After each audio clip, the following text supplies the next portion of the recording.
మనతో పాటు ఉన్నారు డిఫెన్స్ రంగ నిపుణులు, retired wing commander Shri Shyam Prasad గారు. సార్ నమస్కారం అండి. నమస్తే సార్.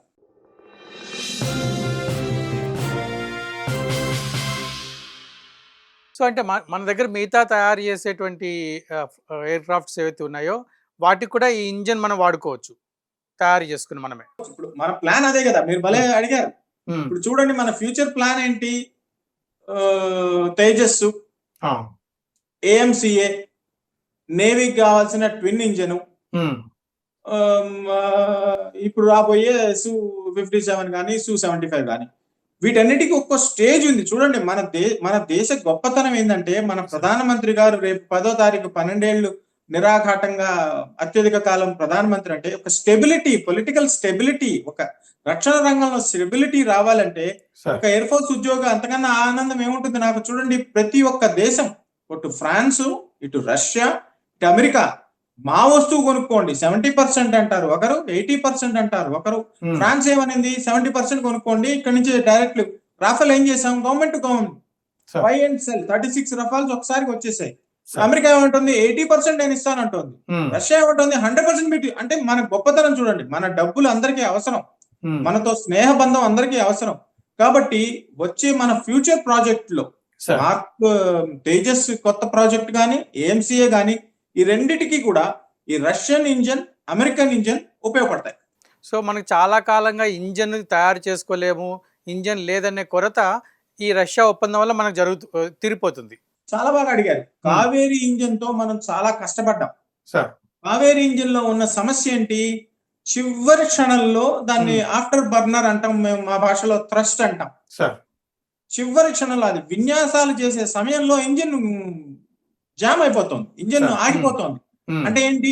ఆ ఇంజన్ లో బ్లేడ్స్ ఉంటాయి, సన్నటి బ్లేడ్స్ ఉంటాయి, దాన్ని బ్లేడ్ టెక్నాలజీ అంటారు. మన ప్రేక్షకులకు అర్థం కావాలి అంటే, అంత వేడిలో ఫ్యాన్ తిరుగుతున్నప్పుడు ఫ్యాన్ రెక్కలు కాలిపోతాయి, ఫ్యాన్ రెక్కలు మెల్ట్ అయిపోతాయి. ఆ రెక్కలు మెల్ట్ కాకుండా దాని మీద కోటింగ్ ఇవ్వాలి. ఇవేవి మనకు ఫ్రాన్స్, రష్యా, అమెరికా ఇవ్వాల. దానివల్ల ఏమైంది? కావేరీ ప్రాజెక్ట్ ఇంజన్ తేజస్ లో పెట్టలేకపోయాం. ఎల్సిఏ లో కంబాట్ ఎయిర్ క్రాఫ్ట్ అన్నాం కదా, ఎల్సిఏ, దానికి పేరు మార్చి తేజస్ అని పెట్టారు వాజ్పేయి గారు. తేజస్ లో కావేరీ ఇంజన్ పెట్టలేకపోయాం. చివరికి ఏం చేసాం? 404G ఇంజన్ పెట్టాం. అమెరికా ఏమంటుంది? 414 కూడా ఇచ్చేస్తాను అంటోంది. రష్యా ఏమంటుంది? IGD 771 ఇస్తామంటోంది. ఒకటి 80%, ఒకటి 100%. ఈ రెండు కూడా మనం ఏఎంసీలో ప్రాజెక్ట్ లో ఉపయోగించుకొని అమెరికా ప్రపంచంలో యుద్ధ విమానాల ఇంజన్లు తయారు చేసే 5వ వ్యవస్థగా తయారవచ్చు. సార్ ఈ ఒప్పందం టైంలో పుతిన్ గారు మాట్లాడుతూ, భారత్ని మీరు ఆర్థికంగా గనక ఒత్తిడి తీసుకొస్తే అది ఇంకొక రకంగా మీకు దాని ఫలితాలు అనుభవించాల్సి వస్తుందని అమెరికాని ఉద్దేశిస్తూ ఆయన అన్నారు. సో దీన్ని ఎట్లా అర్థం చేసుకోవాలి? పుతిన్ గారికి చాలా కష్టాల్లో ఉన్నారు. పుతిన్ గారు, ఆయన రష్యా, ఆయన యుఎస్ఎస్ఆర్ అనుకుంటే సరిపోదు. ఒకప్పుడు ఏందది, union of Soviet socialist republics కదా అని అనుకుంటున్నా. కాదు, ఆయన రష్యా. వాళ్ళకి ఆర్థిక సమస్యలు చాలా ఉన్నాయి. యుక్రెయిన్ యుద్ధంతో బాగా నష్టపోయారు, ప్రపంచ వ్యాప్తంగా ఆంక్షలు ఎదుర్కొంటున్నారు. కాబట్టి ఆయన దౌత్యపరంగా, డిప్లొమాటికలీ ఇండియా గురించి మంచి మాటలు చెప్పడంలో తప్పు లేదు, నంబర్ 1. నంబర్ 2, ఇండియా గురించి నిజమే చెప్తున్నారు ఆయన. ఎందుకంటే ప్రపంచంలో ఆర్థిక వ్యవస్థల్లో నిలకడగా తట్టుకుంటూ, అంటే మనకంటూ సమస్యలు లేవని కాదు, మనం ఉన్న సమస్యలు మనం అధిగమిస్తూ, మన పావర్టీని, మన కోవిడ్ ని, మన పాకిస్తాన్ తో ఉన్న యుద్ధాన్ని, చైనాతో ఉన్న యుద్ధాన్ని, గాల్వన్ని, ఆర్థిక ఇవన్నీ తట్టుకుంటూ మనం ముందుకు వెళ్తున్నాం. అంటే ఒక దేశాధినేతగా 26 సంవత్సరాలుగా దేశాధ్యక్షుడిగా ఉన్న వ్యక్తికి తెలియని విషయాలు కాదు. ఇప్పుడే ఆ మాట ఎందుకు అన్నారు అంటే, అమెరికా ఇరాన్ యుద్ధంలో ఇరుక్కుపోయినది, చైనాతో సంబంధాలు దెబ్బతిన్నాయి, గల్ఫ్ వాళ్ళతో సంబంధాలు దెబ్బతిన్నాయి, వాళ్ళకున్న ఏకైక ఫ్రెండ్ పాకిస్తాన్ ఒకడే, అది దేనికి పనికిరాదు. సో రష్యా ఈ మాట అంటుంది అంటే, మీరు భారత్ ని ఎక్కువగా కష్టపెట్టకండి, లేకపోతే మీకే నష్టం, ఎందుకంటే భారత్ మార్కెట్ అమెరికాకు దొరకదు అని ఆయన అర్థం. సరే, అయితే ఈ సమయంలో మనకి ఎక్కడ అమెరికాతో ఒక ట్రేడ్ డీల్ జరగబోతున్నాయి, వరుసగా జరుగుతున్నాయి. సో ఈ సమయంలో పుతిన్ గారు అనడంలో అంటే ఆయన ఆంతర్యం ఏంటి? అంటే భారత్ అంటే రష్యా కొన్ని సంబంధాలు ఒకసారి గుర్తు చేయడమా? లేకపోతే దీని మీద అమెరికాతో మనకున్న సంబంధాలు లేకుంటే జరగబోయే ట్రేడ్ డీల్ పైన దీని ప్రభావం ఏమైనా పడుతుందా? పుతిన్ గారు అన్న మాటలు. మీరు చూడండి సార్, మనం హైవేలో ప్రయాణిస్తుంటాం కార్లో. సార్. హోటల్స్ వరుస పెట్టి హోటల్స్ ఆగుంటాయి. హ్మ్. హోటల్ బయట ఒకటి జెండా పట్టుకొని ఊపుతూ ఉంటాడు, రండి రండి రండి అని అవును సార్. భోజనం కోసం. ఏ హోటల్లో ఆగి మనం భోజనం చేస్తాం మన నిర్ణయం. ఈ సార్. రెండు కూడా అలాగే ఉన్నాయి. రష్యా గాని అమెరికా గాని హ్మ్. మనం వేగంగా దూసుకుపోతున్న కారు మనం. సార్. అది లేటెస్ట్ 4x4 కాకపోయినా అట్లీస్ట్ 4x2 కార్ లో ఉన్నాం మనం. హ్మ్. రష్యాకు డబ్బులు అవసరం. యుద్ధంలో బాగా నష్టపోయినది. వాళ్ళ మీద ఆంక్షలు ఉన్నాయి. వాళ్ళ పెట్రోల్ వాళ్ళు అమ్ముకోలేకపోతున్నారు. వాళ్ళ ఆయిల్ అమ్ముకోలేకపోతున్నారు. వాళ్ళ పైప్ లైన్స్ అన్ని ఆగిపోయినాయి.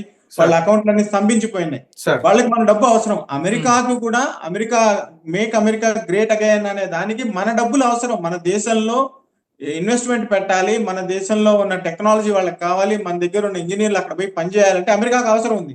సార్. మరీ ఎక్కువగా అమెరికా మనం ప్రెషర్ చేసింది అనుకోండి, ఏం చేస్తాం మనం? అమెరికాకు పంపించాం అంతే కదా. అంతే. హ్మ్. కెనడాకు పంపిస్తాం. మన పోయి కెనడాతో ఒప్పందం చేసుకుని వచ్చారు ప్రధానమంత్రి గారు. ఆయన ఏం ఖాళీగా ఇంట్లో కూర్చోరు. యూఏతో పోయి ఒప్పందం చేసుకుని వచ్చారు. సార్. నార్డిక్ కంట్రీస్ తో పోయి ఒప్పందం చేసుకుని వచ్చారు. ఇవన్నీ ఒక దేశాధ్యక్షుడిగా గమనించే పుటిన్ గారు ఈ మాట అన్నారని అనుకుంటున్నాను. సార్. సార్ ఇప్పటి వరకు మనకి ప్రపంచంలో నమ్మదగ్గ మిత్రుడు రష్యానే. చాలా కాలం నుంచి మనతోటి కలిసి ప్రయాణం చేస్తున్నాడు. మనకు అందరికి తెలిసిన విషయమే. సో ఇక మీదట అంటే ఈ డీల్ తర్వాత మనకి రష్యాకి ఎలా ఉండబోతున్నాయి సంబంధాలు? ఈ డీల్ నాకు తెలిసినంత వరకు ఫైనల్ స్టేజెస్ లో ఉంది. ఇంకా ముగింపు పలకలేదు దీనికి. దీనివల్ల ఏంటంటే ఇప్పుడు మీకు గుర్తుండే ఉంటుంది, రఫేల్ మొదట మనం 126 కొనాలనుకున్నాం. తర్వాత గవర్నమెంట్ టు గవర్నమెంట్ 136 ఇమీడియట్ గా కొనాల్సి వచ్చింది. ఎందుకంటే వాళ్ళు చేసిన పని ఇదే. మేము 70% అన్నారు కాబట్టి మనం చేయలేకపోయాం. రష్యాతో కూడా ఆ డీల్ గా మనం పూర్తిగా ముందుకెళ్ళిపోయాం అనుకోండి, మన ఏఎంసీఏ వెనక్కి వెళ్ళిపోతుంది.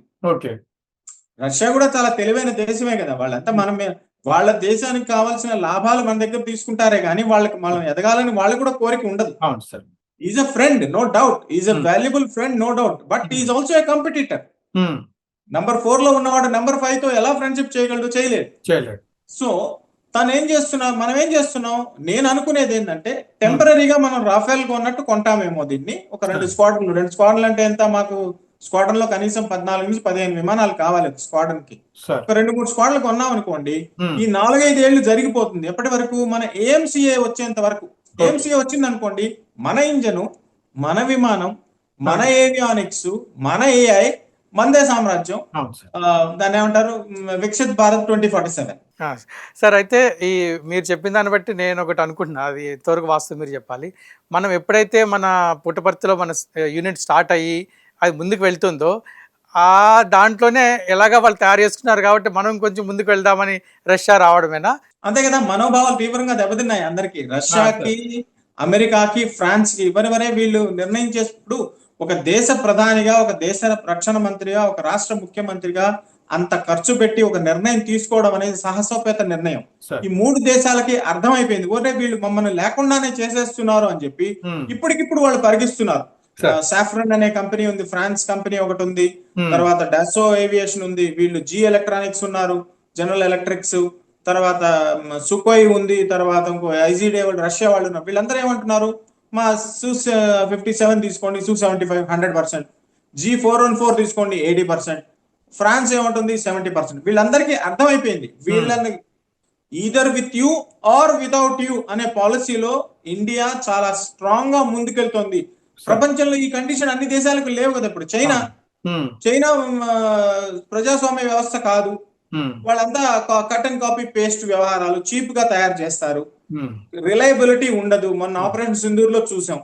భారత్ దగ్గర రిలయబిలిటీ ఉంది, ఐడియాలజికల్ గా స్ట్రాంగ్ గా ఉంటారు, నిబద్ధతతో నీతి నియమాలు పాటిస్తారు, టెక్నాలజీ దొంగతనం చేయరు అన్న విషయం వీళ్ళందరికీ అర్థమైపోతుంది. కాబట్టి రష్యా గాని అమెరికా గాని మన దగ్గర నుంచి డీల్ ఎంత తొందరగా ముగించుకొని, ఒక్కో డీల్ ఎంత ఉంటుందండి? దాదాపు 50,000 లక్ష కోట్ల రూపాయలకు చెందిన డీల్స్ ఇవి. అవి వదులుకోవడం వాళ్ళెవరికి కూడా ఇష్టం లేనట్టుగా వీళ్ళు తొందరపడుతున్నారు.